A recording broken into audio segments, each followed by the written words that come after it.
Magandang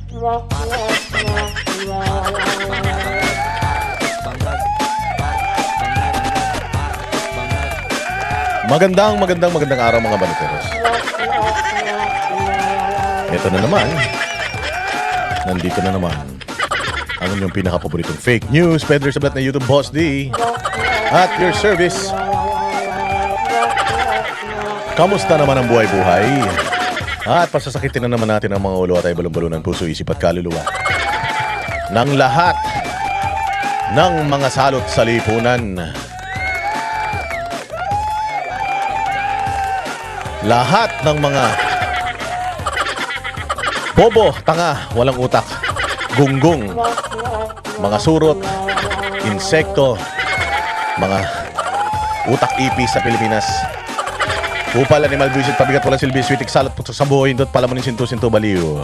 Abnoy, sabog, batak, bangag, adik, pusher, kawatan. Kurakot, magdanakaw, sindikato, membro ng kulatong baliling sa gobyerno. Mga impacto maligno, masa sa mga espiritu, tampon ng demonyo, Satanas, Judas, Barabas, Estas. Kamusta naman? Ano ba pag-uusapan natin? Simulan na natin kaagad dito sa katarantaduang balita na to. Sa katarantaduang balita na to, Diyos ko po, ayan, si Representative Sendenya.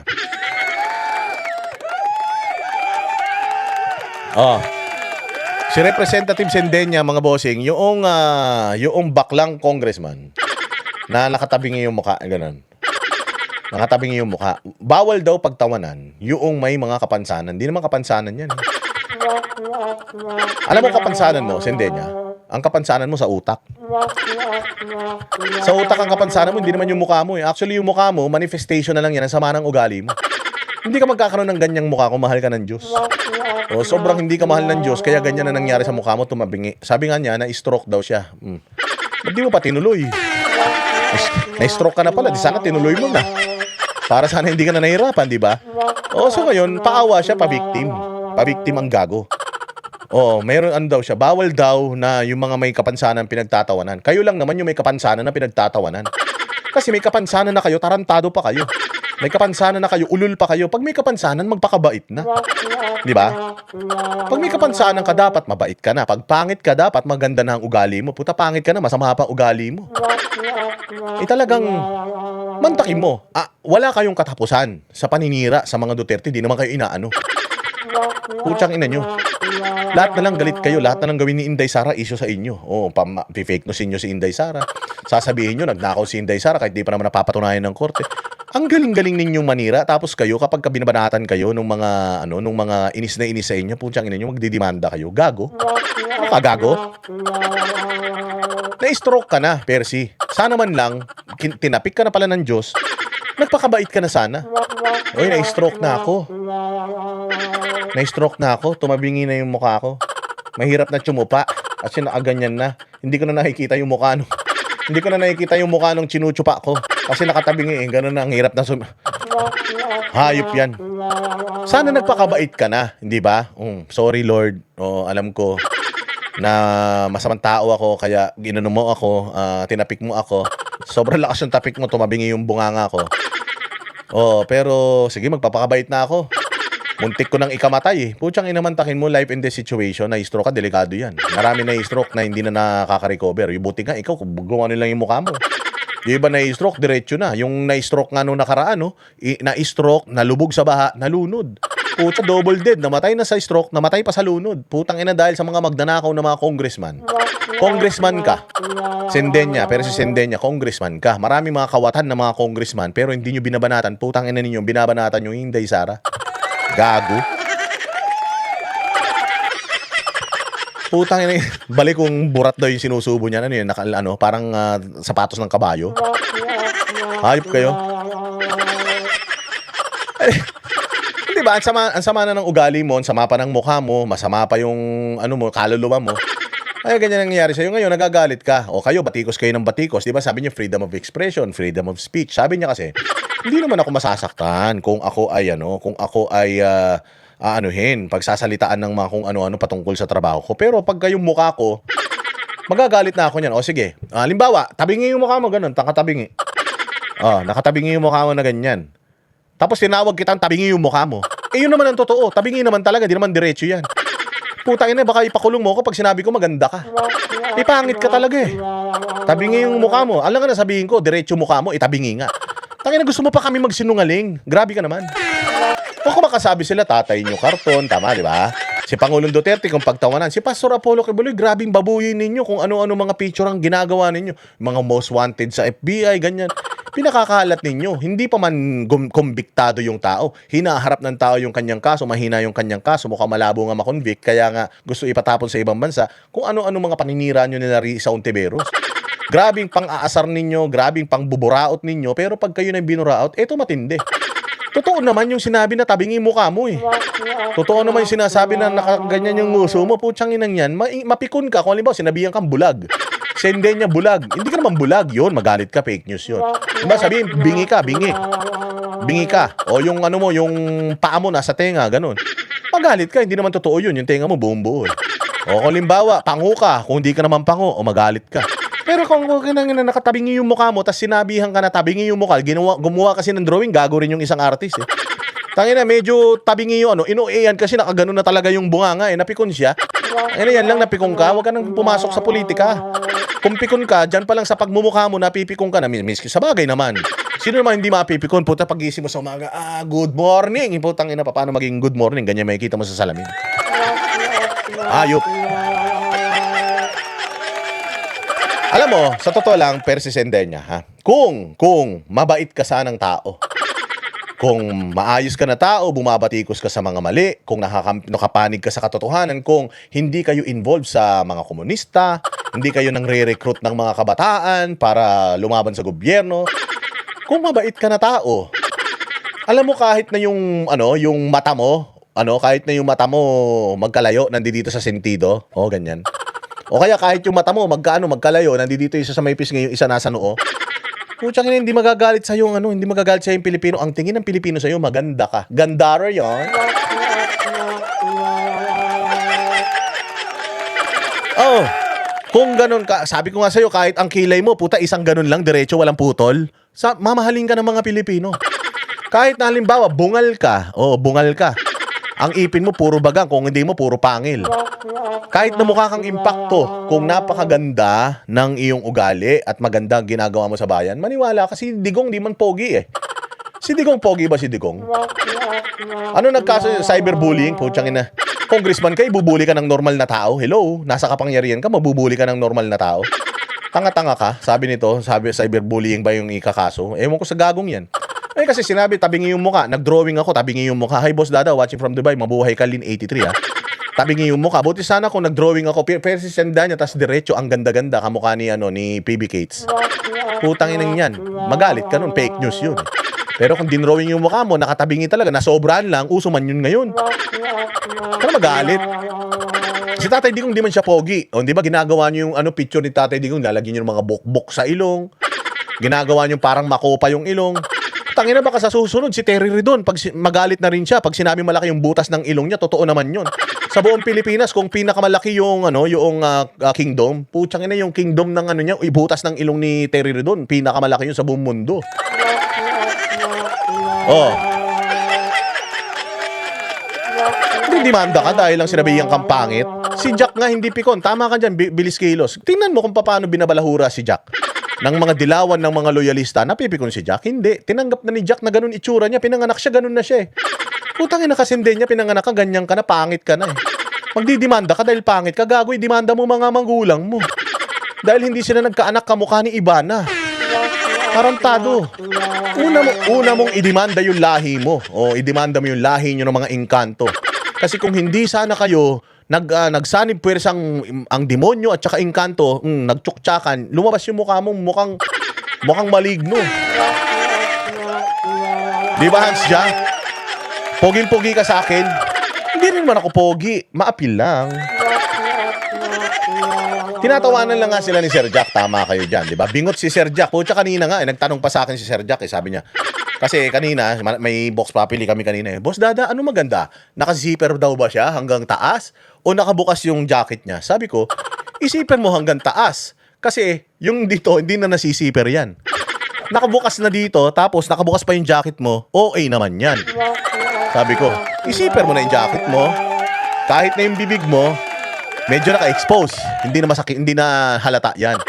Pucha, hindi nga napipikon si Jack Argota. Bakit? Kasi bata pa siya, in-embrace niya na yung fact na ganun talaga siya. At magiging sentro siya ng katatawanan. Kaya nga siya naging komedyante. Si Jack ba naging dramatic actor? Hindi.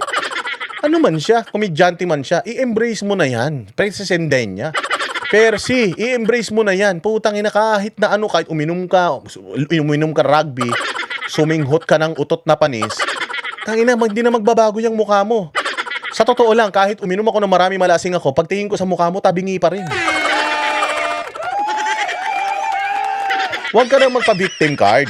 O, pinasok mo man yan. Kung ayaw mo palang makita yung tabingi na mukha mo, magtago ka sa bahay nyo. Huwag ka na mag-congressman. Magtago ka sa bahay nyo, pasara mo lahat ng bintana, pati ng pinto, para huwag ka na lumabas. Para huwag makakita sa'yo. O kaya magsuot kang helmet. Suot kang helmet, pumasok ka sa Congress para malang makakita sa bunganga mo. Kaya mag-face mask ka. Kaya pag nag-face mask ka, kailangan itabingi mo rin, ganun. Kasi kapag diretso yung face mask mo, nakalabas yung panga mo, yung bunganga mo dito sa gilid. Oh, wag kang masaktan. Ikaw naman, masyado ka naman. Makibaka, wag matakot. Ang tatapang nyo eh. O, tsaka na, inaaway nyo yung mga Duterte, kaliwat kanan kung bumatikos kayo. Tapos sinabihan ka lang pangit, galit ka. Iyon naman totoo. Magalit ka pag sinabihan maganda ka. Hindi ka naman maganda. Diba? Loko-loko ka pala eh. So gigil na gigil siya, magdidemanda daw siya sa mga umaapi sa kanya. Anong yung sasabihin mo kay Judge? Dinidemanda ko tong tao na to kasi sinabi niya tabingin mukha ko. Sasabihin ng Judge, totoo naman. Anong pinoproblema mo? Naiinis ako kasi sinabi niya tabingin yung bunganga ko eh. Dinrowing niya ako, nakatabingi yung bibig ko. Tangina, demanda mo siya, Percy, kapag ka dinrowing niya na yung bibig mo diretso. Masakit talaga ang katotohanan. Masakit talaga ang katotohanan kasi hindi na sila nananalo sa argumento, di pa sila nananalo sa asaran. Ang galing-galing yung mga asar eh. Di ba? Dito sa social media, asaran lang yan. Pag pikon ka, talo ka. O halimbawa, dinrowing ka nun, natabingi yung mukha, drawing mo din siya. Drawing mo din siya para quits kayo. Sinabi niya, pangit ka. O di sabihin mo rin, pangit siya. Sinabi niya, bobo ka. O di sabihin mo rin, bobo siya para quits kayo. Ganyan. Yung mga vlogger nga ni Bongbong, grabe kung apihin kami. Grabe, yung mukha ko, ang itim ko na nga, pinaiitim pa, tapos nilalagyan ng bukbok, tapos sinasabi nila na, pangit daw ang mga vlogger ni BBM, galing sa mukhan to. Sabi ko, kailangan nyo pang papangitin yung mukha ko, ibig sabihin, pogi ako. Ha? Totoo ba yan? Okay, kasi ito yung mukha ko, maitim na ako eh. Paiitimin mo pa? Tapos makinis man to, lalagyan mong bukbok. Napikon ba ako na pinaglalaroan nila yung mga picture namin nila Banat Bay? Hindi. Bakit? Tanginan yan. Asaran lang yan eh. Asaran lang yan. Kapag mahina ang puso mo, mahina ang tuhod mo, huwag ka na makipagbardagulan. Bumili ka ng nicho, walang bintana yun. Doon ka tumira. Tangina, sigurado wala naman nagpupunta sa wala naman nagpupunta sa sementeryo. Nagpupunta lang sa sementeryo tuwing November 1. O tuwing November 1 lang may pwedeng makakita sa iyo. O pag November 1, di mag-staycation ka naman sa ibang sa mga crematorium ganun, para wala makakita sa iyo, boss. Di ba? Ayop niya, mahirap yan, pre. Mahirap yan. Ididemanda mo yung mga taong Ito pa nakakatawa. Pera ng gobyerno yung gagamitin mo pandemanda sa mga tao. Ayusin mo trabaho mo, boss. Ayusin mo yung ugali mo. Huwag mo nang samaan yung ugali. Kung masama mo ka, magpakabait na. Hindi tayo magkakaproblema. Basta nakita namin na para ka sa Pilipinas. Binabatikos mo si Bongbong. Yung mga contractor ng mga congressman, ini-expose mo. Yung si Martin Romualdez, binabanatan nyo. Hindi eh. Yun ang inaasahan namin sa inyo eh. Putsang inang yan. Ang binabanatan nyo lang puro Duterte. Siyempre, mahal namin ng mga Duterte. Binababoy nyo yung Duterte. Tinatawag nyo kasi Duterte Fiona eh. Ginagawa nyo ngayon picture ni Inday Sara. Ang ganda-ganda, ginagawa nyo kulay green. Ginagawa nyo siyang baliw. Hindi naman napipikon si Inday Sara sa inyo. Pinagtatawanan nga lang kayo. Kaya lang kasi si Inday Sara, ito problema. Si Inday Sara maganda siya. Maganda siya. Kahit anong papangit mo sa kanya, mag-e-effort ka ng bonggang-bongga, kailangan mo ng kurso sa kolehiyo para mapapangit lang si Inday Sara. Alam ni Inday, pag tumitingin sa salamin, ang ganda-ganda niya. Ang linis-linis niya, ang bango-bango niya. Crush niya pa si Boss Dada. So, hindi siya apektado. Alam niya yung totoo eh. Ito, masama. Pero si Sendenya, araw-araw na tumitingin siya sa salamin. Putang ina yung buhok nga niya, tinatabingi na rin niya eh, para pumantay sa bunganga niya eh. Para hindi halatang tabingi. Tabingi talaga, boss eh. Hindi lang yung bibig mo tabingi, pati utak mo tabingi, pati prinsipyo mo tabingi.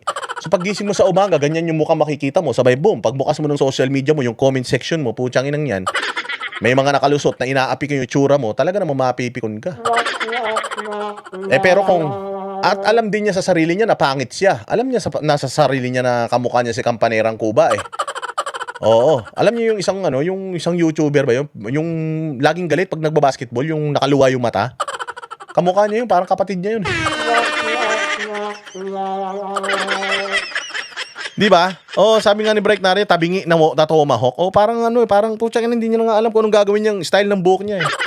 Parang lang pumagay sa mukha niya. Putsang inang yan, wala pa rin. Yan ang problema. Pagtingin niya sa salamin, putya pangit talaga siya. Tapos pangit pa ang tingin sa kanya ng tao, tapos kada naglalakad siya, tinagtitinginan pa siya. Kasi para siyang nahipa na masamang hangin. Ngayon na-stroke pala siya. Hindi naman siya pinagtatawanan dahil na-stroke siya eh. Kaya pinagtatawanan siya kasi gano'n na itsura mo, ang sama pa ng ugali mo. Ito, pakinggan natin itong balitan to. Naubos na ang pasensya ni Akbayan Party List Representative Percy Sendanya matapos siyang punahin ng isang social media page na ginawa umanong katatawanan ang kanyang itsura. Nakakatawa naman talaga. Ginawang katatawanan ang kanyang itsura. Pucha, nakakatawa naman talaga yung pangit ka na, pinapangit ka palalo. Sobra. Ang sakit sa puso naman talaga nun. Hayop na yan. Saklap, mga besh. Sa ngayon ay deleted. Utang ina naman. Sino ba na? Tama naman ah. Ayos lang naman. Baka ano lang yan. Baka AI yan, AI. Utang ina, Percy. Subukan mo kaya, Percy, na, di ba, nakaganon yung subukan mong idiretso kasi, hindi mo kaya talaga. Pa-therapy mo, marami ka naman pera, di ba? Yung natitherapy man yan, yung mga nguso na ganyan. Natitherapy man yan eh, di ba? Yung muscle ng mukha mo, kinukurye-kuryente na gano'n para dumiretso, di ba? At saka, alam mo, Percy, kahit diretso yung bunganga mo ng dirito, pangit ka pa rin eh. Promise. Hindi disability yung pagiging pangit. Lahi yan, lahi. Sabi niya, hindi daw dapat ginagawang katatawanan ang disability. Tanga. Hindi disability yan. Lahi yan. Genes. No, ano yan? DNA. Putsang ina, lahi nyo yan eh. Ano ka ba? Walang yan. Makukuha pa sa hilot yan. Oo, si Mang Kepwing, hanapin mo. Kaya si Ka Emong. Kilala niyo si Ka Emong? Yung albularyo ni Kabayan Noli de Castro sa tuwing Halloween. Oo, di ba? Nanonood kayo ng Gabi ng Lagim ni Noli de Castro. Di ba pag tuwing November 1, puta nakakatakot yung mga balita ni Noli de Castro sa Magandang Gabi Bayan eh. Hindi ko inabot yun eh kasi ang inabot ko ang inabot ko yung itong mga bagong show na. Yung mga tesi ng tahanan, lunch date, ganyan. Hindi ko inabot yan eh. Inabot ko kasi yung mga ano ba yung mga wala ko mga Sailor Moon na inabot.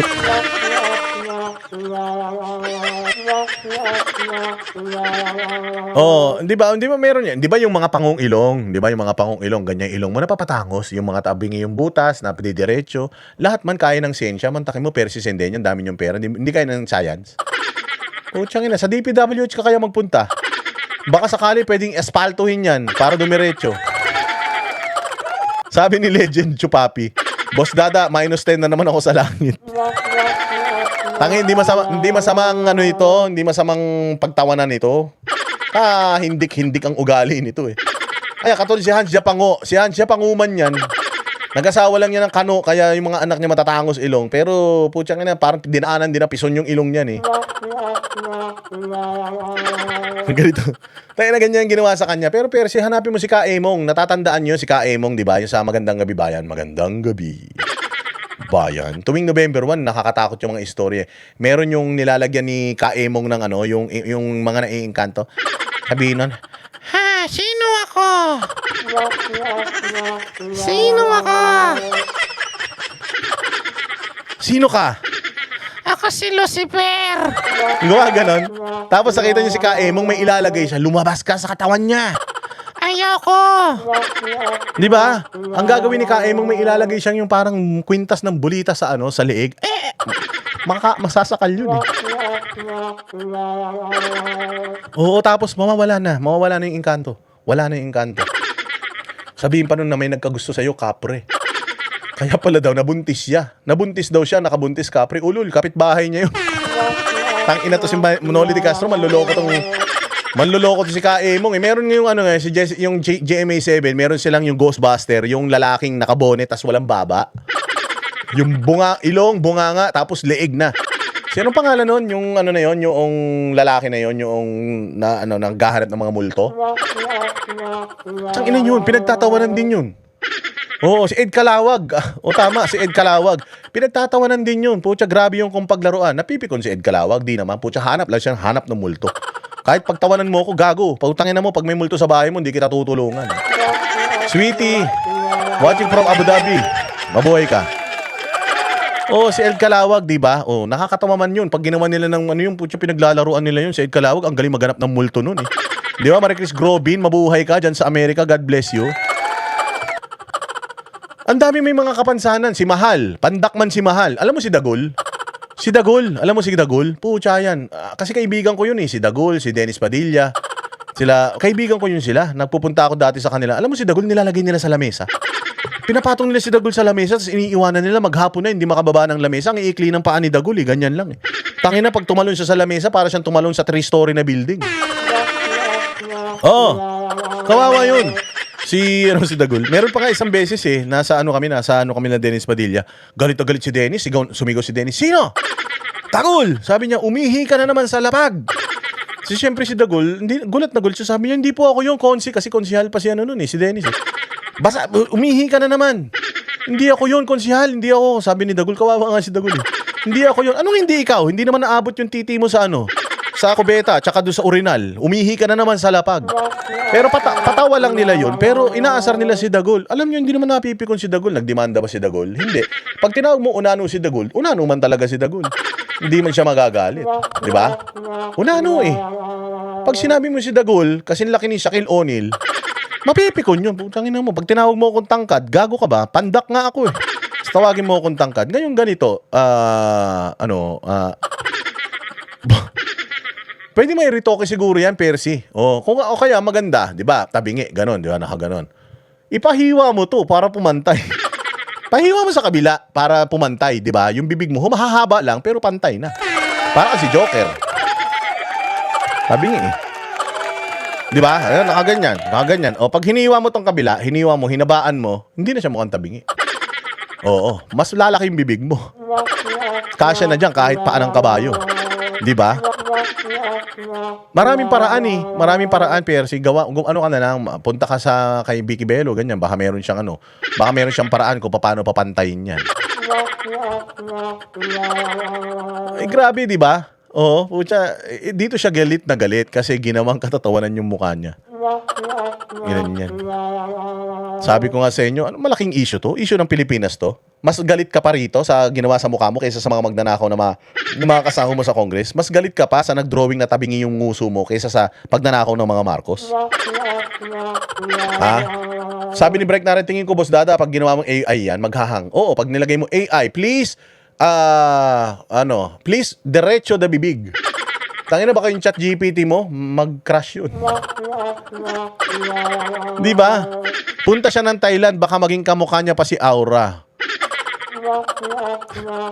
Grabe, dito lang napikon ka. Nakikipagbarilan nga, di ba, mga kaibigan nyo, nakikipagbarilan nga sa bundok. Nakikipaglabang kayo sa gobyerno kung sino-sinong mga inaaway ninyo, tapos ito lang, gigil ka na. Ano ka bata? Post ng social media page na Richard Art, ginuhit nito ang mambabatas. Pero eto nga, exaggerated ang bahagi ng... Exaggerated daw. Tangina naman kasi ito si Richard Art, nakakainis po. Tangina, ang pangit na nga ng gising ng tao, ang pangit pa ng drawing eh. Gago eh. Ay, putangin ng buhay ito. Tangina, ayoko na talaga sa social media, kupal. Ayoko na, tangina niya, tigil na natin to. Nagkakasala tayo, bis mapunta tayo sa langit, baka mapunta tayo sa purgatorio, sabi ni Jesus, ay, gago talaga kayo. Tingnan nyo, pangit na yung tao, ginanyan nyo pa. Ang papangit naman kasi talaga ng mga dilawan. Putang ina, sobrang papangit. OG Diaz. Putang ina, konti na lang eh. Si OG Diaz, ganito naman. Si OG Diaz, si Llamas, si Granada, si Franz Castro, si De Lima, si Kapunan. Putang inang lahi ng mga yan. Dapat yung mga lahi ng mga yan, yung mga natatandaan nyo ng mga unang panahon, yung sinisibat. Yung lahat ng barangay may mga hawak-hawak na sulo, tapos papunta sila sa bahay. Bahay ng mga engkanto yan. Sunugin. Dapat ganun eh, no? Nung unang panahon, ganyan eh.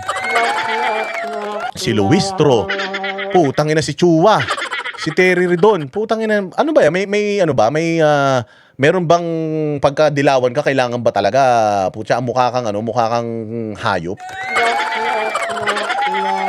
Hindi ko magets eh. Oh.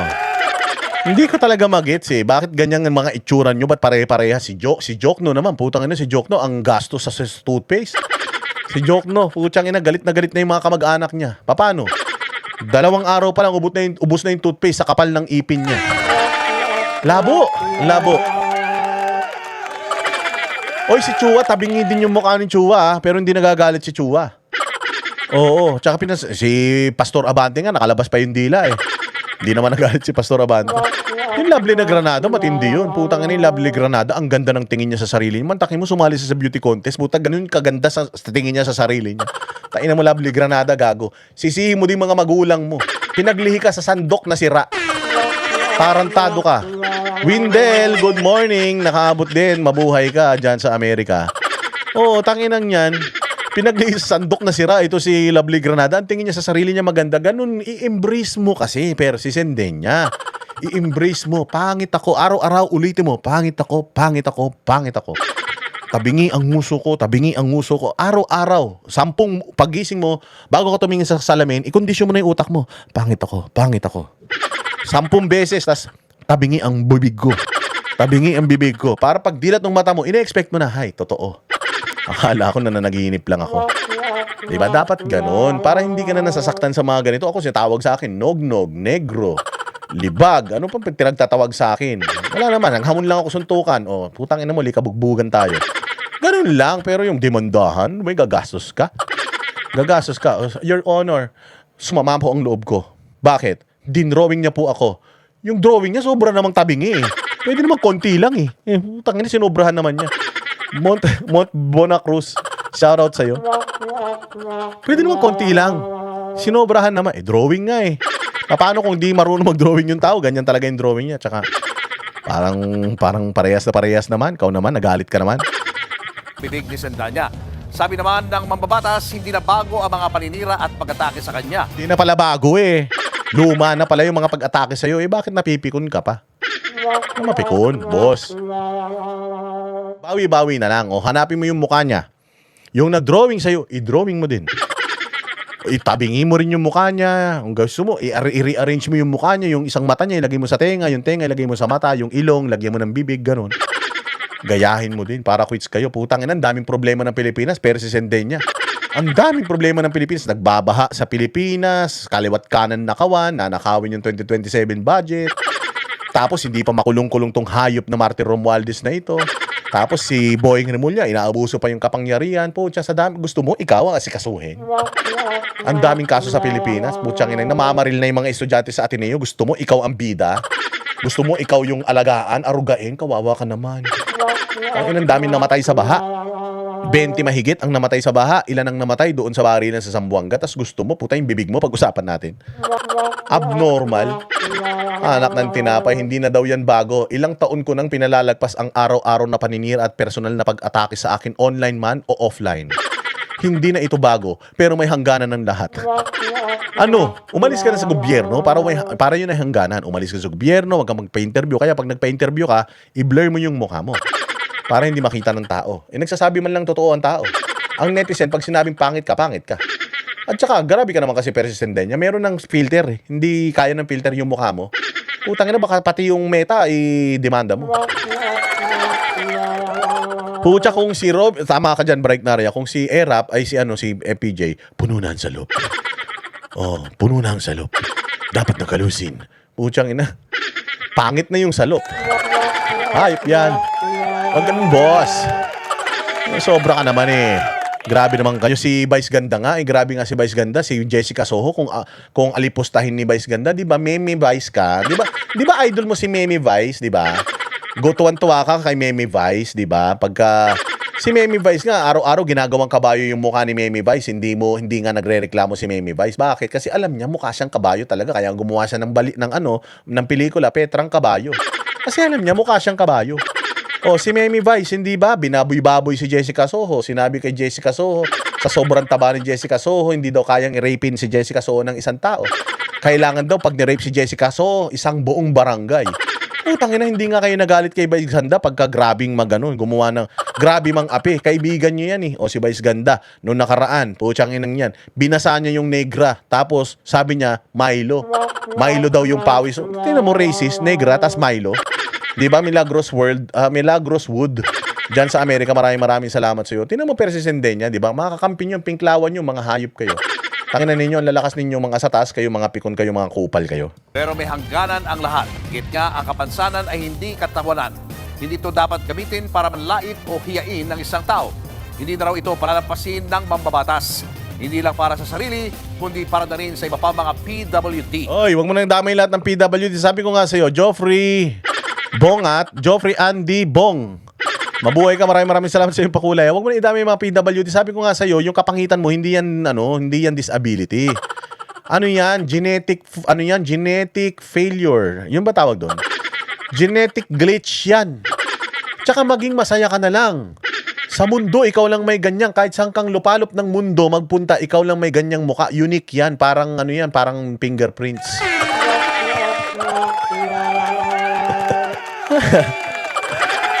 Parang fingerprint niyang mukha mo, ikaw lang meron yan. Bukod tangi.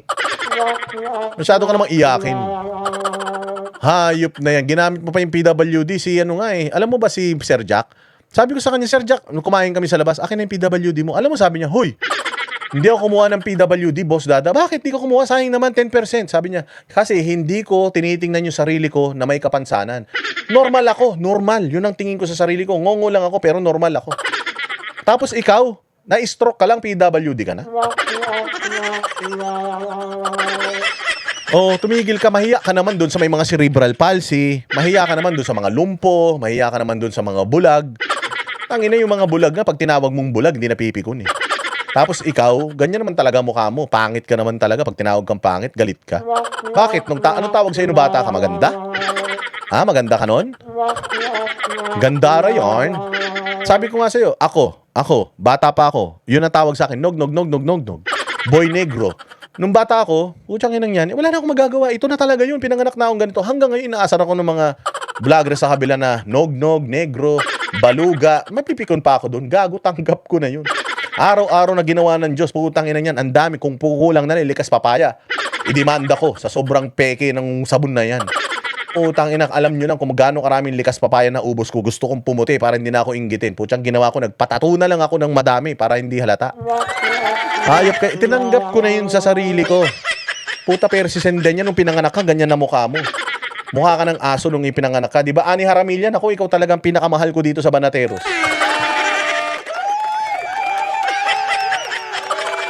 Mabuhay ka, Ani Aramilla. Buti na lang nandiyan ka talaga. Puros mga taga-Tanawan na naman itong mga ito. Ito pa president niya nung pinanganak ka, napagkamalan ka ng magulang mong mani. Pinagli ka sa mani. Hindi siya pinagli doon sa mani, ayun laman. Putang ina sa balat. Hayop yan. Kung mukha kang nilagang mani, wala na yun. Move on ka na. Ilang taong ka na, Percy? 40? 40 plus? Takin mo, 40 plus mo ng mukha yan, hindi ka pa sanay. Hayop yan.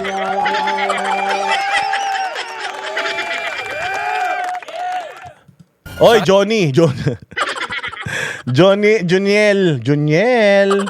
BS. Maraming salamat sa iyo, ha. Ngayon, nakikipag-ugnayan na si Sandanya sa kanyang mga abogado. Wala kang makukuha ng abogado. Ano ka ba?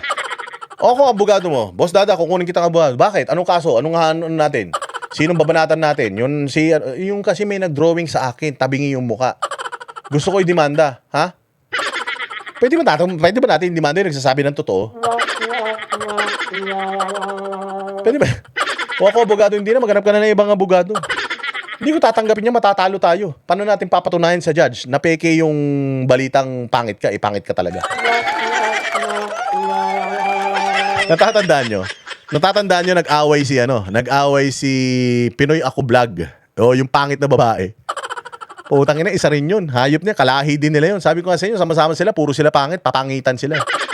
Putang ina, pantay-pantay sila. O, hindi sila nagpaangatan. Putang inang yan. Pare-pareha sila itsura.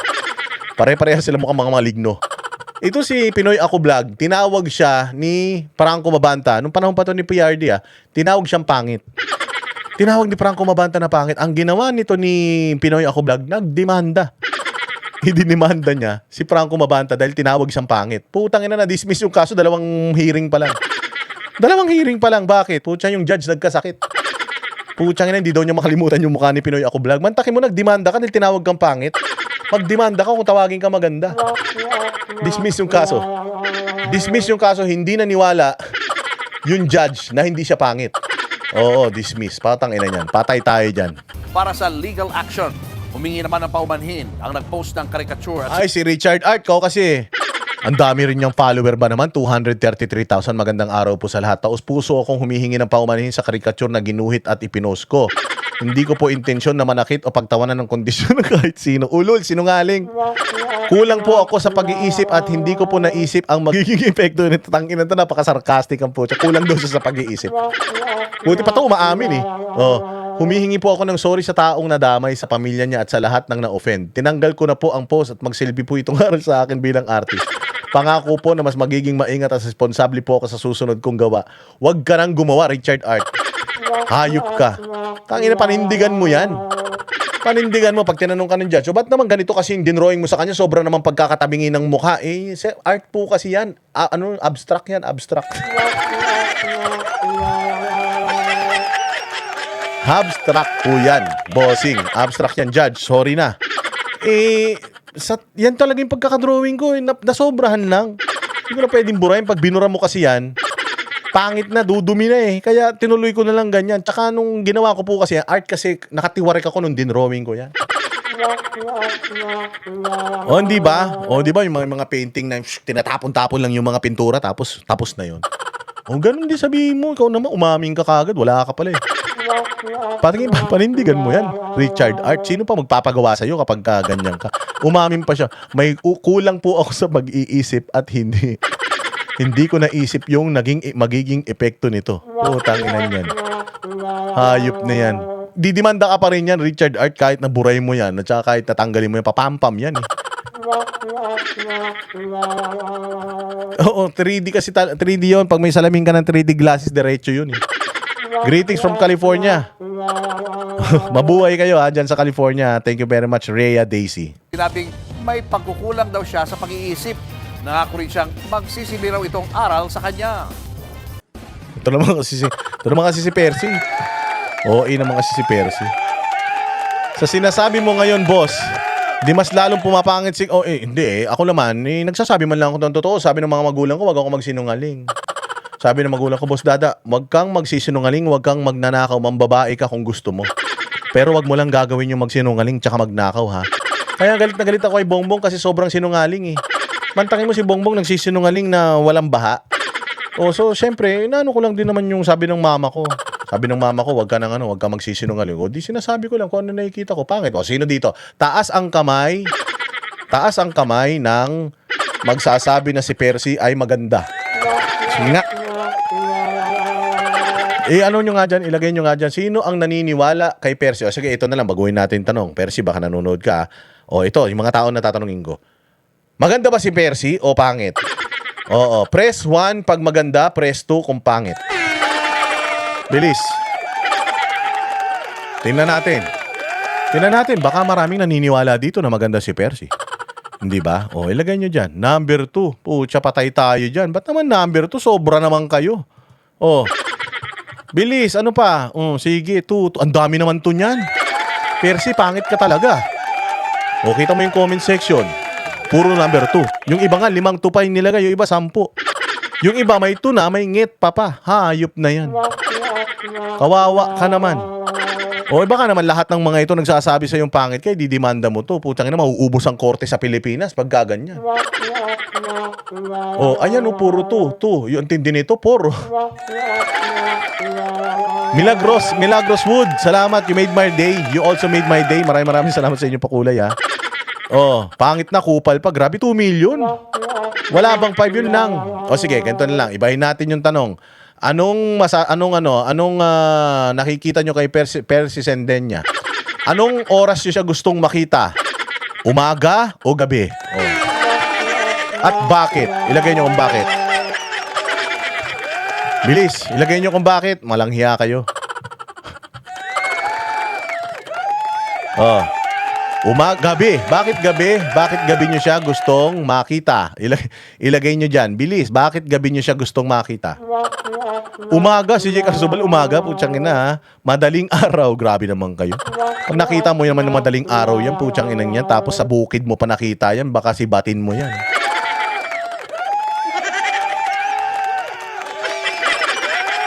Oo, walang hiya kayo. Gago talaga kayo, no?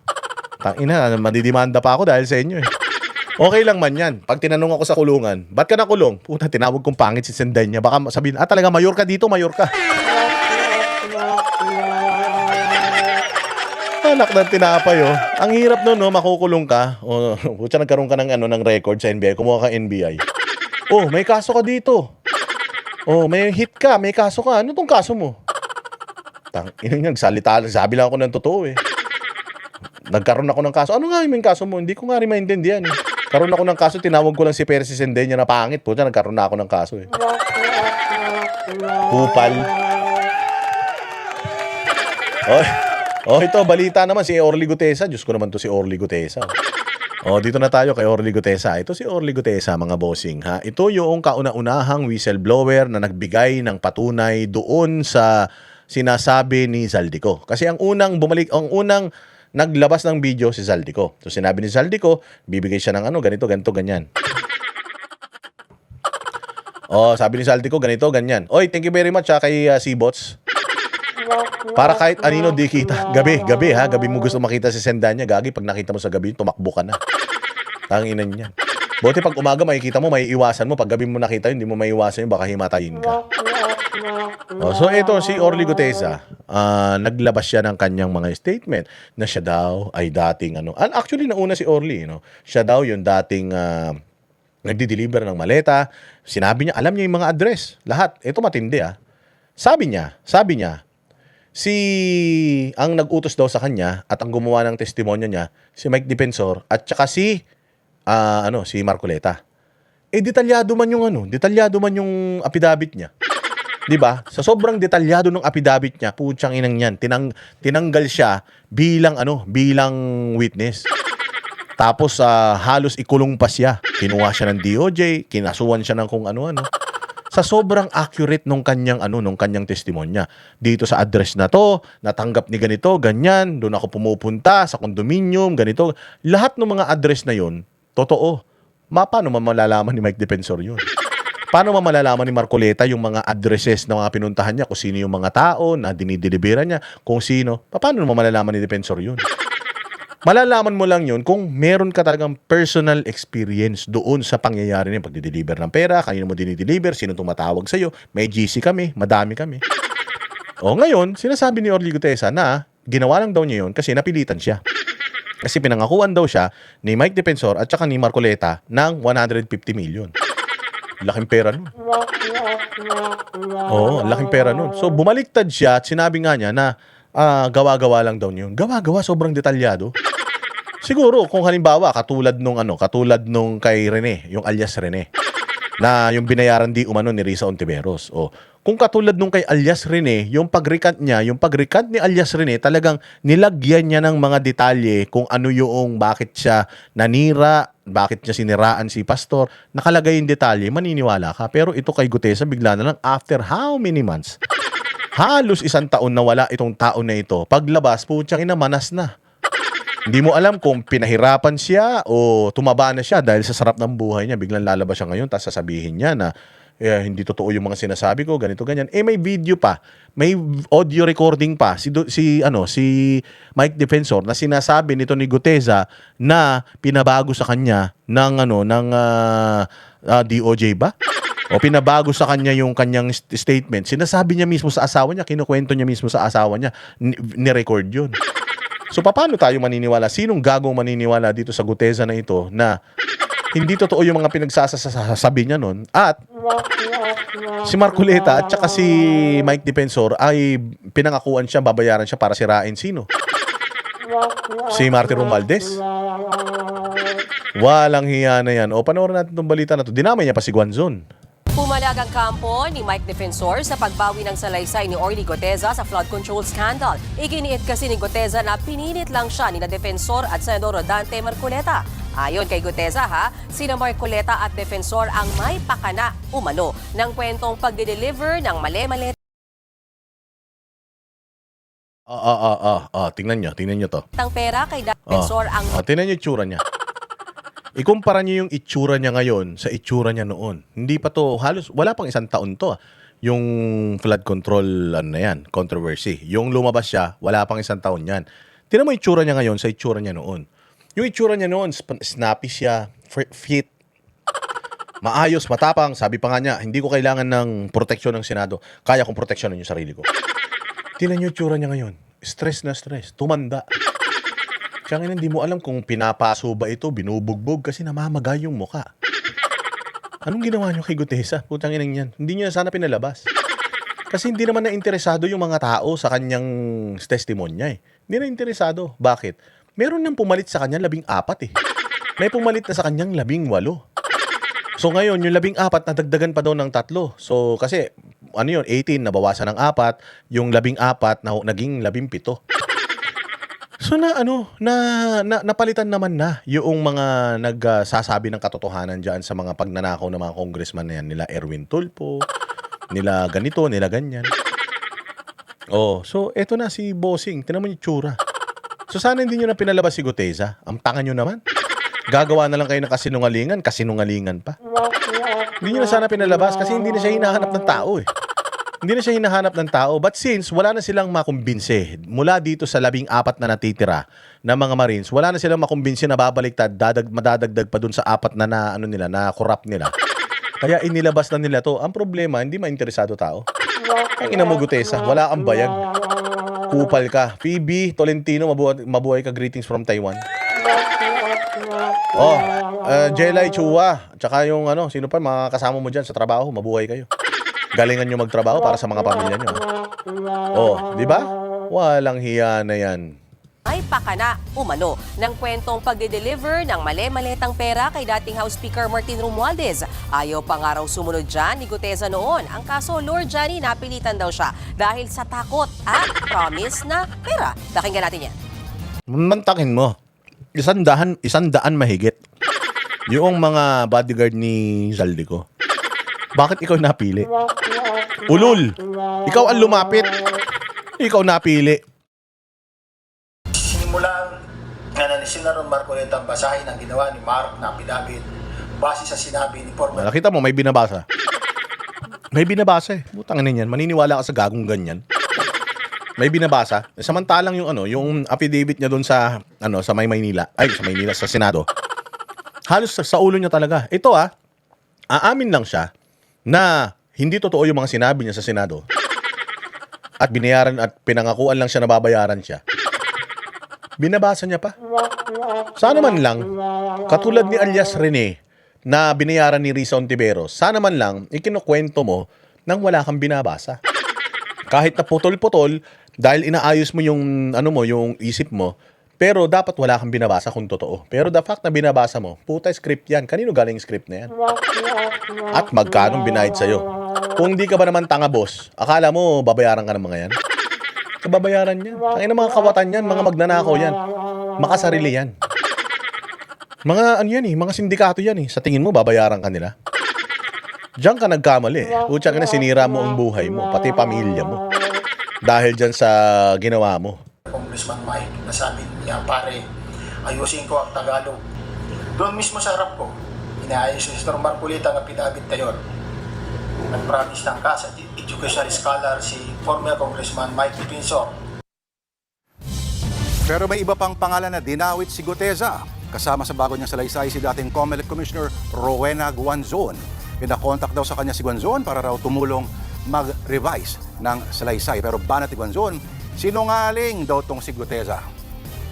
May isang biglang pumuntak sa akin na galing sa opisina ni Senator Marcoleta na nagsasabi, bibigyan ako ng numero ni Atty. Rowena Guanzon para ako daw ang tatawag para manghingi ng tulong para sa pag-aayos ng apila. Dinamay mo pa ako. Isipin mo na lang. With my status as a retired COMELEC commissioner and a former COA commissioner, law practice for 25 years, and maniniwala ba sa Gutesa na mag-aabogado ako para sa'yo? No comment pa silang Marcoleta at defensor na parehong nakakulong sa Ay, magko-comment pa sila, nakakulong nga. Pero nakakatawa, no? Nakakatawa, no? Kasi si Guanzon, putang ina yun. Nadamay pa si Guanzon. Yari ka ngayon. Hindi papayag yan si Guanzon na sirain mo yung kanyang, yung kanyang pangalan, neck mo. Putang ina Gutesa, dinamihan mo yung kaaway mo. Ewan ko kung anong plano nila kay Guanzon. Masyado na rin masakit kasi si Guanzon, eh. Masyado na siyang Makati. Kaya siguro gusto na rin siya patahimikin netong mga kawatan sa gobyerno, eh. Palagay ko si Guanzon baka kasuhan din yan. Antayin ninyo. plunder. Pero sabi ng abogado ni defensor na si Attorney Ferdinand Topacio may pumilit daw kay Gutesa na bumaligtad. This is nothing new. It does not come as a surprise. Magre-recant yung mga yan. This is part of the harassment and intimidation. This has become a pattern under the present administration. Kung talagang bumaligtad si Gutesa, noon pa sana siya nagsalita. Masyado nang late, masyado nang matagal. Wala maniniwala sa kanya. May maniniwala siguro sa kanya kung mga after 1 week, ganyan. Nag-recant siya, hindi ka na ng konsensya niya. Pero how many months? Bago mo nilabas yung recantation mo, bobo. Tang inatanga, sayang. Bayani ka na sana ng bayang Pilipinas, boss. Bayani ka na.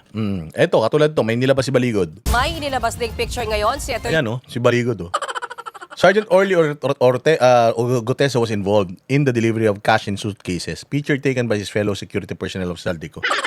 Siya yan, Pucha ka na. Ano yan, bellboy ka, Gutesa? Bellboy yarn.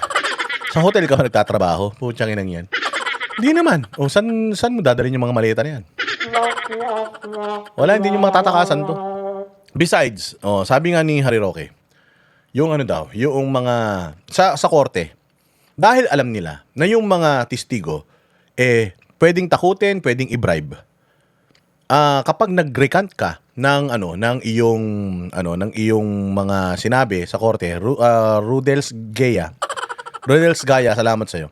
Kapag nag-recant ka, ang iniisip lagi ng korte, kung ano yung unang sinabi mo, mas may weight yun. Walang weight yung pangalawang sinabi mo. Bakit? Kasi pwedeng nabayaran ka, na-pressure ka, natakot ka, kaya ka bumabaliktad. Yun. So, yun ang sabi niya. Hindi daw ino-honor ng korte, actually, yung pangalawang testimonya mo. Pero, ayun nga, wala pa naman sa korte ito. Lahat man ito, propaganda lang. Sa media lumabas. Kasi kung talagang nagsasabi ng totoo itong ogag na ito, di sana, idinimanda niya yung mga involved na mga tao dito, di ba? Pero hindi, sa media lumabas. Pag sa media lumabas, lalong-lalo na sa mainstream, alam natin, nakabalbalan yan. Kagagawan ni ni Martin Romualdez na naman yan para hindi siya madiin. Diba? Lilipito Baligo, siya yung abogado nung nagpakilalang 18 bagmaniko na ilan sa kanila ay bumaliktad na rin. Sa picture, kita si Gutesa nakasama ang mga maleta. Sangkot daw siya sa paghahatid ng mali-maletang pera. Sabi naman ng ombudsman, hindi na bago yung mga ganyang pagbaliktad. Tinawag pa nila yung classic pressure tactic. Pero hindi raw yan magiging hadlang para sa ikakaso nila kay Romualdez. Lalo't meron daw silang 28 witnesses laban sa kaniya. Pero itinanggi naman ng kampo ni Romualdez ang haka-hakang siya ang nagpabaligtad kay Gutesa. Sino pala? Si Lacson? Si Erwin Tulfo? Sino pala kung hindi ikaw? Ikaw lang naman yung itinuturo na itong tao na ito. Wala namang ibang tinuturo si Gutesa kundi ikaw Sino magpapabaliktad sa kanya? Konsensya niya? Konsensya yan. Di ba? Ikaw man sinasabi niya, nag-deliver ako sa bahay niya, sa Forbes Park.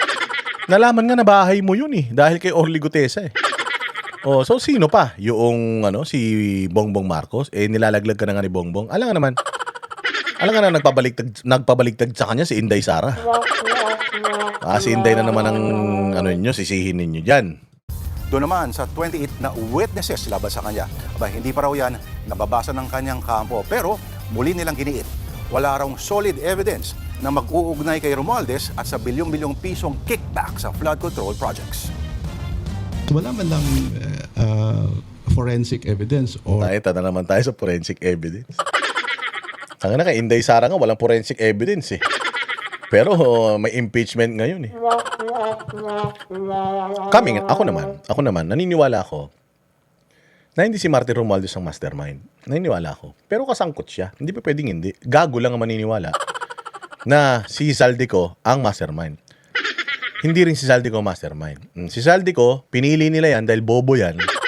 Pinili nila yan na gawin yung mga katarantaduhan nila para meron silang plausible deniability. Hindi ako yan. Oo, wala akong kanalaman dyan. Wala akong mga pirma dyan. Wala akong ganito dyan. Si Zaldico lahat. Si Zaldico may mga video na putsang ina.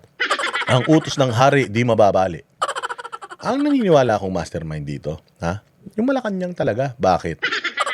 Lahat ng yan may approval. Maaaring yung idea nang galing kay Romualdez at saka kay Zaldico, nang galing kay Romualdez yung idea, tapos sinabi ni Zaldico na possible yung idea ni Romualdez, ang approver sino? Because hindi magiging successful yung trabaho ng dalawang ogag na ito, si Romualdez at saka itong si Zaldico, kung walang mataas na backer o pinakamalupit na signatory. Kung wala si Bongbong Marcos, hindi magiging successful yung ginawang kabulastugan nitong dalawang to. So, alam niya yan. Siya ang pumirma ng budget, yung mga insertions dyan, allocables lahat, pirmado yan ng presidente. Therefore, may alam ang presidente. Again, the president is the head of state. Head of state. Tandaan ninyo, si Inday Sara sa impeachment, head of agency siya. Kahit naman hindi siya ang SDO, pero siya yung ini-impeach ngayon. Kasi siya ang may hawak ng ahensya. Si Bongbong, siya ang may hawak ng buong Pilipinas. So lahat ng nangyayari ngayon sa buong Pilipinas, ang may kasalanan, yung pinuno. Tama? Yung approver, yung pumipirma, yung nagpapasa, nung hindi magiging batas ang ang ginawang binalangkas na batas ng Congress at ng Senate, hindi yan magiging ganap na batas kung hindi pipirmahan at babudgetan ng presidente. So siya ang huling may say. So kung lumusot yang lahat ng yan, dahil pinirmahan ng presidente. So pwedeng si Bongbong ang hindi nag-isip ng mga ito, pero the fact na pinayagan niya itong dalawang ito na gawin ang mga bagay na ito at pinirmahan niya pa, sangkot siya dyan. So kung merong dayong dapat sisihin, 3 tao lang. Zaldico, Romualdez, tsaka si Bongbong. Wala nang iba. Sila lang. Putsang ina, pinsan mo, yung House Speaker, tapos sasabihin mo, wala kang alam dito. Ulul. Hindi nyo maloloko taong bayan.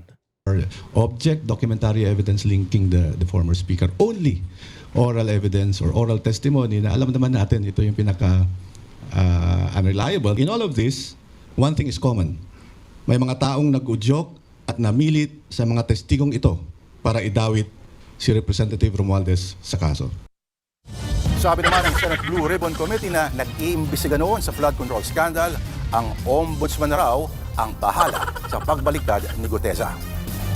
Ang pinaka-fast way to hold this Ito na yung gago. Ito na yung nakatanggap ng maleta. Ito pa isang kupal, galit sa Bisaya. Oy, mga Bisaya, sino mga Bisaya dito? Galit sa inyo to si Erwin Tulfo. Galit na galit sa inyo si Erwin Tulfo. Ayaw niya sa Bisaya, pero Bisaya yan. officials accountable, ombudsman na. Tingnan mo, take the cases po yung mga ilang na napakulong na ng ombudsman ng mga opisyal. Mabilis po. Tanga.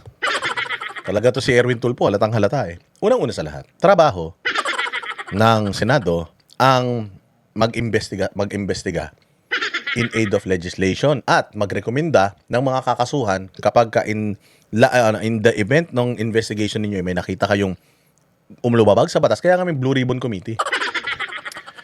Merong Senate Blue Ribbon Committee, ang trabaho noon is imbestigahan yung mga kawani ng gobyerno na lumabag sa kanilang mandato. Nangurakot. Putang ina, tinanggap mo yung Senate Blue Ribbon Committee, mag-imbestiga ka, magtrabaho ka. Committee mo yun na habulin ang lahat ng mga lumalabag na mga opisyalis ng gobyerno na nagnanakaw sa pera ng taong bayan. Kung lahat na lang ibabato mo kay Boying Rimulya, wala nang Senate Blue Ribbon Committee. Buwagin na yung Senate Blue Ribbon Committee. Tarantado. Diba? Trabaho ng Senate Blue Ribbon Committee yan Kung lahat yan, iaasa mo na kay Boying, putsang ina, doon ka na rin lahat na ng trabaho mo, ibigay mo sa kanya. I-abolish na natin yung Blue Ribbon Committee ng Senado. Diba? Tanga ka pala Trabaho nyo yan eh. Etong pag-recount kaya na tong star witness, ano kaya magiging impact nito sa flood control projects? Magiging malaki? Wala nang impact yan. Hindi nakakagatin ng taong bayan yung mga pinagsasabi ni Orly Gutesa na yan. Wala na yan. Hindi niya na yan na, kumbaga, wala nang epekto yan. Hindi na yung kakagatin ng tao, hindi na paniniwalaan ng tao. Masyado nang matagal. Maling-mali no. Sabi ko nga maling-mali na yung ginawa nyo dito. Okay na nga hindi lumalabas si Gutesa. Sana hindi nyo na lang din nilabas. Ang nakakatakot lang nito, masyado na rin matagal na nawala si Zaldico. Kaya expect ninyo, one of these days, ang Zaldico, lalabas yan, magre-recant din yan. Magre-recant yung Zaldico, pustahan tayo. Sasabihin nyo na na-pressure lang ako. Na hindi totoo lahat ng mga sinabi ko. Palagi ko naabot na nila si Zaldico eh. Naabot na nila yan. Matatandaan niyo may mga opisyalis sila ng gobyerno pinadala sa Europe nung nahuli si Zaldico. Ano na yun? Naabot na nila yan. Ako hindi na ako magugulat kung pati itong 14 na Marines na ito, baka mayroon pang ilan diyan na baka bumaliktad. Matindi pressure mga bossing, matindi pressure. Grabe. Buhay ang kapalit. Ito Zaldico, one of these days magugulat ka na lang. Hindi na ako nagugulat, pero kayo magugulat na lang kayo, lalabas yan. Tapos sasabihin niyan na wala akong lahat ng mga sinabi ko nung mga nakaraan ay walang katotohanan yun. Nautusan lang ako ni Marcoleta. Yun naman. Kaya yung case, so hihina. Yung Blue Ribbon, kakasabi nga lang ni Senator Erwin, bibitawan nila yung sa flood control investigation. Oo, parang Moira lang yan. Pinapaubayan na nila sa ombudsman. So, dahil ombudsman yan, hindi natin alam kung ikakalakas ba yan, ikakahina ba yan. Alala ko, classic yung testimonya ni Gutesa noon. I'm sure nandun ka noon. Yes, I was about, sige, go. Yung Natagdagan ko yan. may binabasang, kumbaga, at Affidavit. nakahandang testimonya to si Gutesa. Surprise witness supposedly nila Marcoleta. At nung nag-adlib ng konti, pinagalitan pa ni Marcoleta na. Basahin mo na lang kasi. Sana pala pinlay natin yun. Pero alam mo, Lord Johnny, maganda rin pag-usapan. Kasi nabasa na ni Marcoleta yung kanyang affidavit na na tawag diyan yung notarized. Nabasa na ni Marcoleta. Kaya niya sinasabi, nabasahin mo lahat, wag kang lumagtaw. Hindi yun coaching. Oo. Siyempre, habang binabasa niya, sinusundan din ni Marcoleta, teka, iba na yung binabasa mo eh. Doon ka lang sa lahatin mo. Yan yung affidavit mo eh. Lahatin mo. Iba yung nasa akin, iba yung binabasa mo eh. Ganun lang naman yun. Walang hiya kayo. Walang hiya talaga kayo. Makabigat, sabi mo, makakahina ba, makakalakas ba? Kano nga makabigat yung testimonya din talaga ni Gutesa nung kumara siya sa Blue Ribbon? Actually, siya talaga yung nag-link directly. Nung wala pa yung 18 bagman siya talaga yung unang nag-link directly nung flood control kay dating Speaker Martin Romualdez kasi siya yung una talagang nagsabi na Actually, kaya lumabas yung 18 na Marines, kaya lumabas yung mga yon dahil kay Orly Gutesa. Sinimulan ni Orly Gutesa, siya yung unang lumabas. May GC man yan sila. Kaya sumunod itong 18. Ano nag-utos dyan? Wala naman pakinabang si Defensor. Bakit? Walang pakinabang si Defensor dyan eh. Kasi hindi naman siya tumatakbo sa posisyon. Wala naman siya kikitain dito. Kung halimbawa man, makulong ito sila Romualdez, ano naman ang benepisyo niya? Gagastos ako ng ganung kalaki? Para sa mga yan? Bakit? Hindi ba? hatid siya ng mali-maletang pera kay Zaldico at kay Romualdez. So kung tutusin, medyo malaki yung binitawan niyang testimonya doon. So, ay bagay din yung nirecant nga niya. Hindi naka-indicate kung magkano yung halaga na in-offer sa kanya supposedly, pero kasama daw dyan ang scholarship ng anak niya. Oo, pero ang motivasyon, ano ba yung motivasyon niya para sa pag-recant? Scholarship ng anak? Pag sundalo ka, yung mga anak mo, scholar na yan. Ano ka ba? Scholar ako ng lolo ko. Yung lolo ko, veterano, pibaw. O, scholar man ako ng lolo ko. Kasama, may mga scholarship man yung mga anak niyan. May mga kasama yan sa benepisyo ng mga sundalo. Kayo naman. Kinakabahan na raw siya para sa buhay. Tsaka kung may balak tumakbo si Defensor, hindi niya kailangan ng exposure sa flood control. True. Kasi maganda na exposure ni flood ni Mike Defensor sa ABS-CBN eh. 'Di ba yung franchise ng ABS-CBN, silang dalawa ni Marcoleta. Malabo, walang pakinabang si Mike Defensor dito. Kung meron man, salot pa nga itong pinagagawa ni Mike Defensor dahil nakulong pa siya eh. Kasi same day pala siyang nawala. Matagal siya nawala kasi same day na nag-testify pala kasi daw siya. Oo. Paglabas nawalan agad siya ng escort at sabi niya pinapirma raw siya ni Marcoleta na parang tinatapos na yung Actually, nag-message ako sa camp. Naniwala ka naman. Tanga ka na lang pag naniwala ka dyan. Bobo ka na lang pag naniwala ka dyan. Diyos ko po. Walang hiya naman eh. Ayan anak po ako ng isang sundalo. Scholar po kami magkakapatid dahil sa ama naming sundalo. Scholar man ang anak ng mga sundalo, lalo na pag nag-retire ka. Ano ka ba? Tatangan nyo. Lolokohin nyo pa kami. Ang inang niya, sinong gagong maniniwala rito sa mga ganitong sa mga ganitong balita, Diyos mio. Ito pa yung balita patungkol dito sa saan ba yung yung Robin Padilla lo, 'di ba natatandaan ninyo yung putukan, barilan diyan sa Zamboanga. Kanino nila sinisisi? Sinisisi nila sa gun ni Robin. Sinisisi nila sa culture of violence ng mga Duterte. Pero hindi na sinisisi na itong batang ito ay saklaw ng juvenile law ni Kiko Pangilinan at pwedeng hindi makulong itong batang ito. Pwedeng hindi makulong itong batang ito. Yung bata na to, grabe, nag-Facebook live. Inaayos niya pa yung baril niya sa sa CR, tapos nakatingin pa siya, tumatawa pa. So meron siyang audience, meron siyang target audience. So yun yung dapat hanapin ng gobyerno. Bakit ka nag-live at sino yung nag-udyok sa'yo na i-live ito habang ginagawa ito? Kasi, okay, given na binubuli siya nitong mga estudyante rito, pero may nag-udyok sa kanya na gawin to. Yun ang dapat iniimbestigahan natin. Hindi yung puta isisisi nyo sa isisisi nyo dun sa Robin Padilla lo.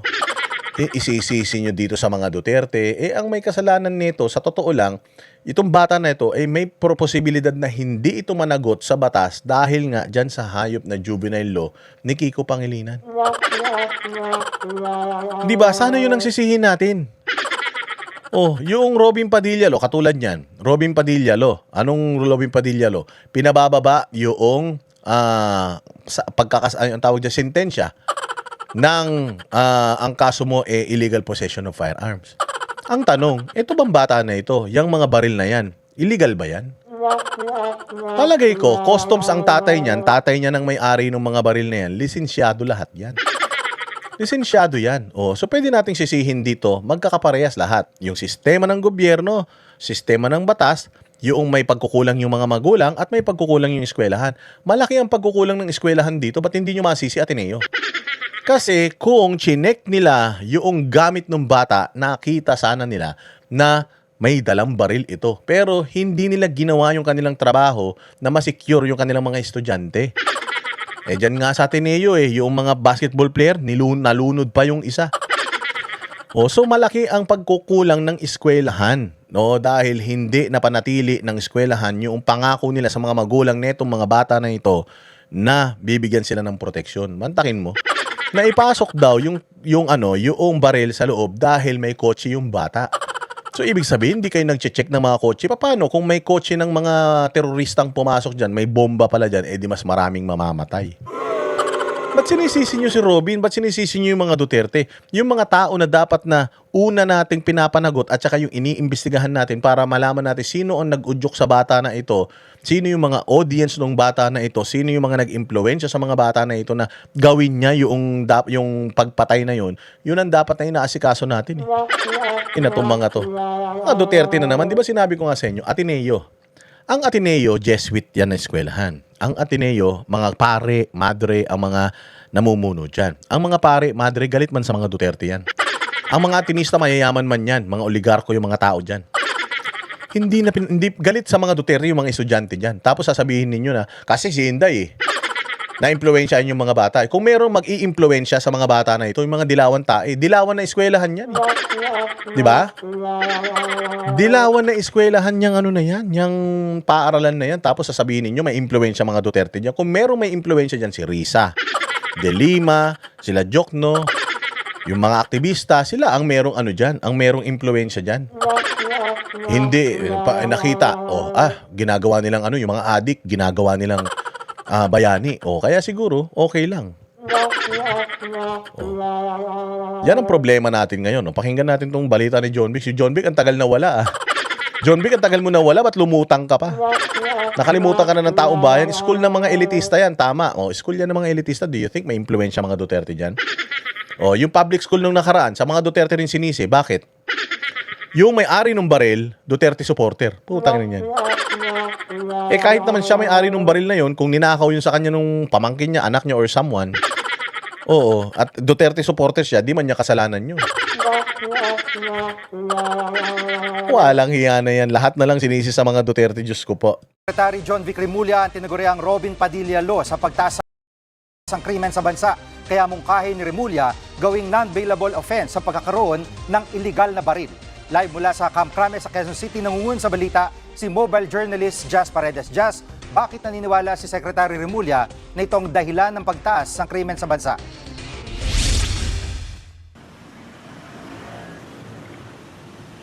Jiggy, ayon kay DILG Secretary John Vic Remulla, 98% ng mga krimen Upal.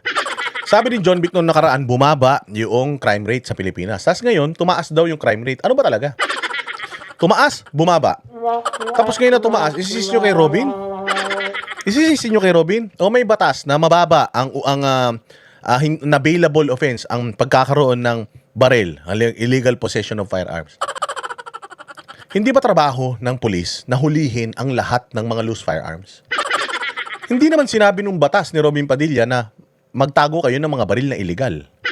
Kasi pag ang baril illegal, tinatago mo, utang ina yan, dapat hinuhuli ka ng gobyerno. Dapat may crackdown kayo. Kung may crackdown kayo sa drugs, dapat may crackdown din kayo sa illegal possession of firearms. Kasi delikado talaga yan. Si Bongbong Marcos nagdeklara na siya nung nakaraan. Sabi niya, paiigtingin daw niya yung kampanya para sa mga loose firearms. Ano na nangyari dun? Baka nga, pag tinanong niyo si Bongbong ngayon, Sir, meron kang sinabi nung nakaraan na paigtingin yung yung paglaban sa mga illegal sa mga loose firearms. Pusta tayo, din niya na matandaan niyo sa daming pinangako niya sa Pilipinas. Wag niyo sisihin yung batas ni Robin. Ang sisihin niyo, hindi na nagtatrabaho yung mga pulis. Bakit? Putang ina, lahat ng pulis nandun sa Senado. Lahat ng pulis nakaharang diyan sa Senado, nakaharang sa impeachment, nakaharang dun sa mga nagrarally. Wala nang pulis na nasa mga checkpoint.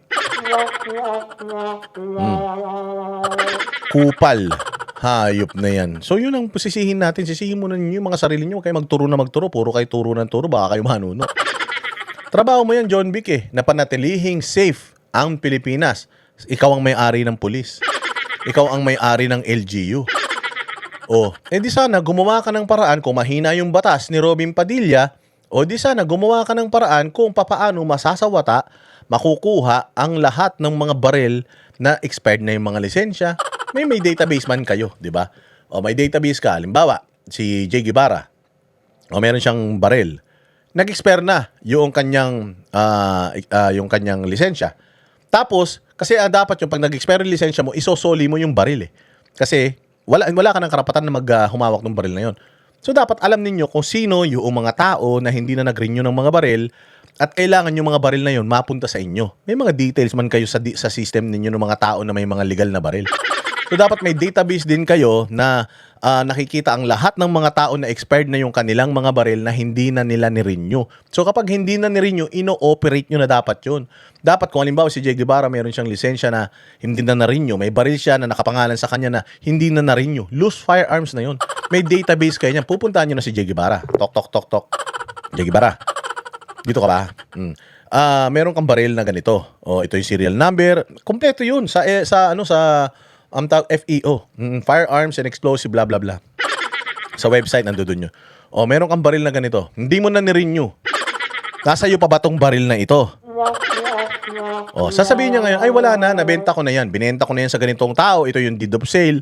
So, check nyo ngayon sa system nyo kung ito bang pinagbentahan ng baril, nakaregister sa kanya. Kung hindi nakaregister sa kanya, loose firearms yun.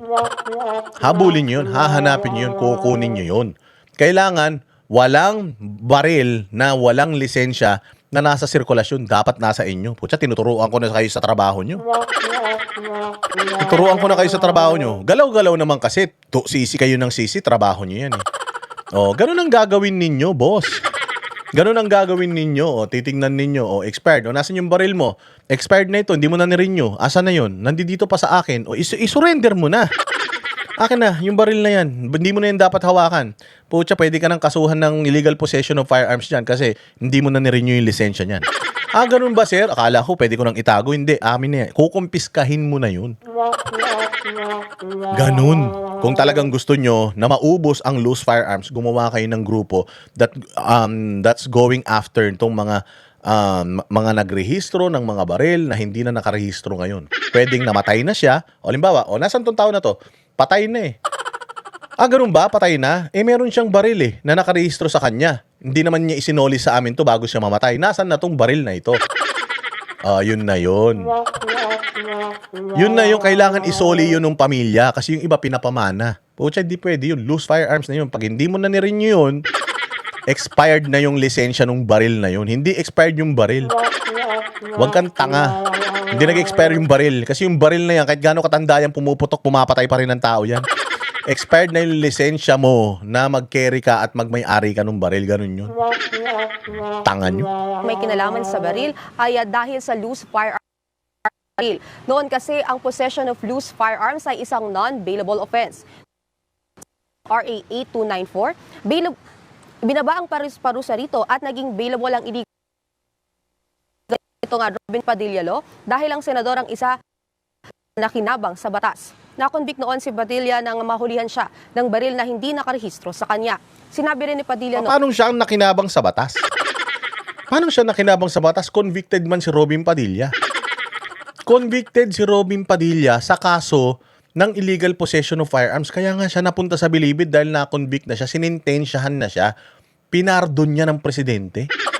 Pinardon ni Ramos yan. Tanga-tanga nyo naman. Ba't nyo sasabihin na Ba't nyo sasabihin na si Robin Padilla nakinabang dun sa kanyang batas? Gago. Si Robin Padilla nakulong, illegal possession of firearms, sinintensyahan siya ng korte, kaya nga siya nasa bilibid. Lahat ng nasa bilibid, sentensyado na, isa-serve niya yung kanyang sentence. Kung halimbawa, 10 years yung sentensya niya, 10 years siya dapat mag-i-stay doon. So, hindi siya lumaya dahil sa batas na ito. Lumaya siya dahil sa presidential pardon. Pinardon siya ni Ramos. Tapos, inabsolute pardon siya ni Pangulong Duterte. Kaya nakatakbo siya bilang senador. Tarantado kayo, no? Putang ina ninyo, napakasinungaling ninyo. Oo, nagawa na lang yung batas na yan dahil dun sa research ng Kasi habang nasa kulungan si Robin, resource person siya ng Senado para sa mga batas na ginagawa nila na involve yung mga kriminal. Ito napakasinungaling ninyo. Walang hiya kayo. Na habang nakakulong siya ay nakipagpalitan siya ng sulat sa ilang senador tungkol sa panukalang batas. Ang panawagan ngayon ni Remulla, repasuhin ulit ang batas kaugnay ng mga iligal na Naging parte siya ng paggawa ng batas na yan. Hindi siya ang gumawa ng batas, yung senador gumawa ng batas according doon sa information na nakuha nila kay Robin. Pero hindi lumabas si Robin dahil sa batas na yun. Lumabas si Robin dahil pinardon siya ni Ramos tapos si Pangulong Duterte inabsolute pardon siya. Kaya nabura lahat ng kanyang mga record na kriminal kaya siya nakatakbo na senador. Okay, kasi bawal man maging senador kung meron kang conviction. Matindi yung kaso ni Robin, hindi sana siya magiging senador kung hindi siya pinardon or absolute pardon ni Pangulong Duterte. Tado kayo. Si Pangulong Duterte ba sa kanya? Nag-absolute pardon o si Gloria? Basta pinardon siya ni Ramos tapos absolute pardon siya ni Presidente. Ewan ko kung si Pangulong Duterte yung kung sino man Presidente. Basta ganun yun. Hindi siya nakalabas dahil sa batas na yan, pinagsasasabi ninyo. Gawin ding non-bailable offense ito para maiwasan ang krimeng dulot ng loose firearms o mga illegal na baril. Dapat daw ay may mas mabigat na parusa sa pag ginamit ng kanilang mga armas sa mabigat na krimen. Bago magkaroon ng parusa, maganda, mahuli nyo muna. Paano mapaparusahan yung may mga loose firearms kung di kayo nag-ooperate against loose firearms? Mag-operate kayo para may makasuhan kayo, hindi yung puro kayo turo dito. Tatanga nyo. Ito ni Remulla kasunod ng nangyaring pamamaril sa isang eskwelahan kahapon. Pakinggan natin ang pahayag ni Interior Secretary John Vic Remulla. The Robin Padilla Law, which extinguished culpability and made it a bailable offense, has led to a surge of crime because... Kasalanan ni Robin yung pagtaas ng krimen, hindi kasalanan ng incompetence nyo sa police. Nang yan. Bakit? Loose firearms lang ba yung krimen dito? Wala bang krimen yung drugs? Wala bang krimen yung pananaksak? Wala bang krimen yung ibang ano?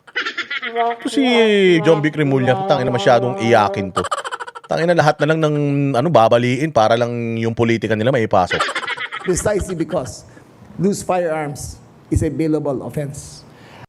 So, ibig sabihin, kung sinisisi natin si Robin doon sa batas na yon, dapat sinisisi nyo rin si ano, si Kiko Pangilinan. O, so, di ba? Tama. Tama. Kasi unang-una sa lahat, hindi si Robin Padilla ang author ng batas na yon. Tumulong lang siya para may isa batas yun. Hindi siyang author. Eh, ito, yung juvenile law ni Kiko Pangilinan. Di ba ang dami mga drug addict, mga bata? Ang daming nagraran ng droga, nagdi-deliver ng droga sa mga customer, bata, para hindi makulong. Nakakapatay yung bata, hindi makukulong. Alam mo kung bakit? Dahil sa batas ni Kiko Pangilinan. Galit na galit tayo na sinisisi natin si Kiko sa juvenile law, tapos ngayon isinisisi natin yung krimen sa Pilipinas dahil sa batas niya na pinagtulungan nila Robin Padilla. Gago kayo. Tarantado kayo. Worthy Catman, mabuhay ka, Boss Dada. Pag addict ang Pangulo, chaotic talaga ang bansa. Di ko akalain na isang drug addict lang pala ang magpapabagsak ng Pilipinas. Eh, ganun talaga. Hindi marunong yung driver eh. Salamat, Worthy Catman, sa iyong generosity sa channel natin. Mabuhay ka. Tama, Break Narya. You are barking at the wrong tree. Diyos mio. Magtrabaho ka, John Vic Remulla, hindi kasi puro papogi ka ng papogi. Putang ina, itsura mo ngayon, ikaw naman si Jose Rizal, ganun. Buwan-buwan, iba ang get up mo, ah. Ipunto lang natin, Jiggy, nasa nakaraang dalawang insidente ng pamamaril sa mga eskwelahan. Ano? Jiggy? At just magiging pananagutan ng mga gun owners na nagamit yung kanilang baril dahil hindi nila ito naitago ng maayos. Jiggy, para asa ng batas, reckless imprudence tabang ang maaaring ikaso laban sa may-ari ng baril kapag nagamit ng ibang tao ang kanilang armas sa krimen. Naniniwala si Remulla na pantay-pantay dapat ang responsibilidad at pananagutan ng gumamit at nagmamay-ari ng baril. Pakinggan natin ang pahayag. I believe that gun owners Siya na parang Miss Universe, ah. I believe that the essence of a woman is the essence of the chicken. Ay, maraming salamat, Beta TV, sa iyong pajika siya. Mabuhay ka. be penalized for the non-safekeeping of Parang yung martilyo gang, di ba? Tama yung break na rin yung panahon ni Mar Rojas. Putang ina, yung martilyo gang na nang mamartilyo ng mga jewelry shop, ninanako yung mga jewelry sa mga jewelry store. Alam mo, ang ginawang batas ni Mar Rojas, putang ina, pagbawal ng pagtitinda ng martilyo sa mall. Huking ina nyo. Tarantado talaga kayo. Dapat police visibility. Dagdagan ng mga uniformado sa mga kalsada, lalong-lalo na sa mga delikadong lugar at oras. Merely Giwanon, mabuhay ka, salamat sa'yo. Dapat ganun. Kasi ang problema yung mga pulis, lahat nandoon. Nagbabantay sa rally ng mga Duterte, nagbabantay sa rally ng iglesia, naglabantay sa rally ng mga ng ganito, ng ganyan. Hayop kayo. Tangina ninyo. Ubus na yung mga pulis. Tangina, puro kriminal na yung nasa daan. Mga walang hiya kayo. Ayusin nyo yung trabaho nyo kasi. Gumawa kayo ng paraan para lahat ng illegal masawata, hindi yung turo kayo ng turo. their guns. Ngayon, again, ulitin ko, ang liability ng owner ng gun ay para ka lang nagpahiram ng kotse at yung umiram ay nakasagasa. Reckless imprudence. Tapos? Halimbawa, hiniram niya yung kotse ko. Siya yung nakasagasa. Ako yung makukulong? Ako makukulong? Gago ka ba? Magkaiba yun, John Vic. Ano ka ba? Kapag hiniram ng kapatid ko yung kotse ko at nakasagasa siya, putang ina siya makukulong, hindi ako. Ano ka ba? Bakit ako makukulong kung nakasagasa yung kapatid ko? Tangina, kung galit sa akin yung kapatid ko, o kaya galit ako kay Jay Guevara, galit ako kay Banat Bay, hiramin ko yung sasakyan ni Banat, sagasaan ko lahat ng mga tao sa EDSA. Siya naman pala makukulong. Anak ng tinapay talaga to si John Vic, walang utak, Sira ulo rin, At just meron bang Pwede yun, iba sa baril. Iba sa baril. O, yung baril, katulad niyan, yung nakapatay. O, di ba nakapatay yung tao, makukuha mo yung tao. Sino may-ari ng baril na to? Loose firearms ba ito? Kung hindi loose firearms to, check mo ngayon sa system, yung serial number. Lumabas, ang pag-may-ari ng baril na to, si J. Guevara. Iimbestigahan mo ngayon si J. Guevara. J. Guevara, sangkot ka ba dito sa pagpatay na ito? Kasi baril mo yung ginamit. Ay, hindi. Kasi meron akong affidavit of loss na wala kasi yan, ninakaw eh. Oh, ito yung affidavit of loss ko. Hindi mo pwedeng papanagutin si J. Guevara. Kung meron naman siyang report prior doon sa nangyaring insidente na nawawala yan. But kung sa kanya nakapangalan, nagamit sa krimen, pero nahuli mo yung may hawak ng baril during that time at pumatay, pwede nyo siyang imbestigahan kung kilala niya ba to, accessory to the crime ba siya, ganun. Iba yung iba yung kotse. Ito naman si John Vic, para namang grade 1 to. Tangina niyan. Hayop na yan. Pucha, anong klaseng analogy yan? May kiniram yung kotse. Reckless imprudence yun. Reckless imprudence yung nagpahiram ng kotse? Bawal ba ipahiram yung kotse? Nasa batas ba bawal ipahiram yung kotse? Kasi ang alam ko, yung baril, bawal yun ipahiram. Ibang batas yun. Putang ina, pero ang kotse, kaya nga tayo, may mga driver eh. Putang ina niyan. Kaya nga tayo may mga driver. Pinagkakatiwala natin yung kotse, nakapangalan natin sa ibang tao kasi pwede yun. Inaalaw ng batas yun, bobo. Kaya nga may Grab, di ba? O ako dati, may mga unit ako ng Grab, may mga pinapadrive ako. So pag nakasagasa yung mga tao na yun, putang ina, akong may kasalanan. Di ba pwedeng sila? Oo, dahil sila yung yung nagmamaneho ng kotse na yun, ganun. Yung mga Remulla na ito, lutok na yung mga utak eh. Si Senator Robin Padilla dito sa mungkahi ni Secretary Remulla. Jiggy, sang-ayon naman daw si Senator Robin Padilla sa mungkahi ni Remulla.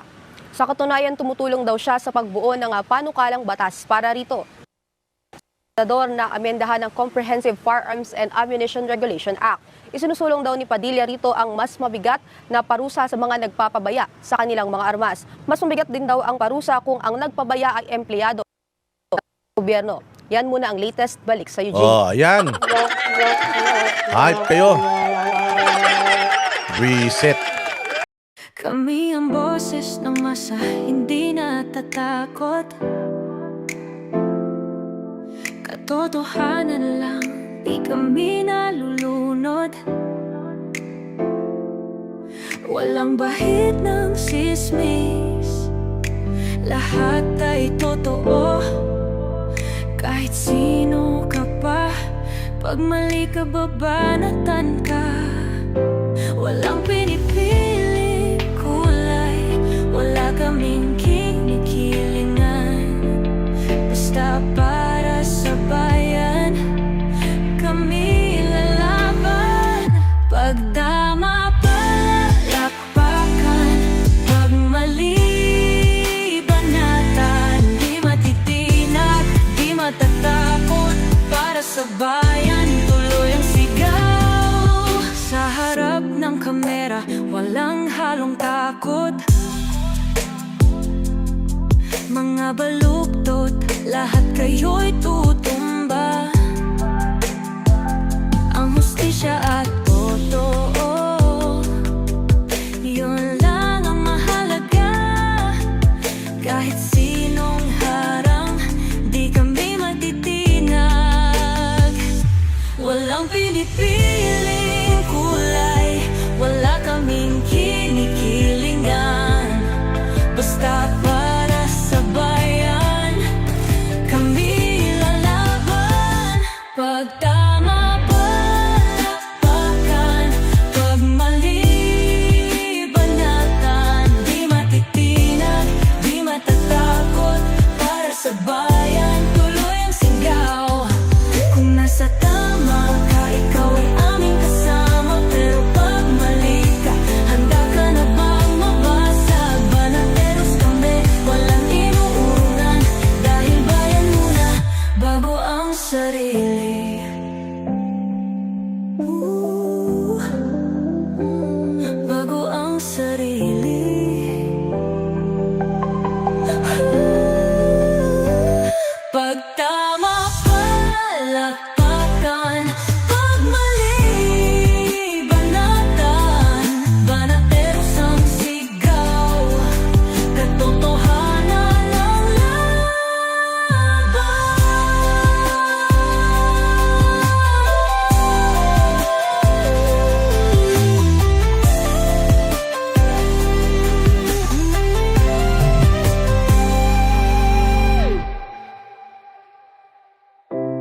sa harap ng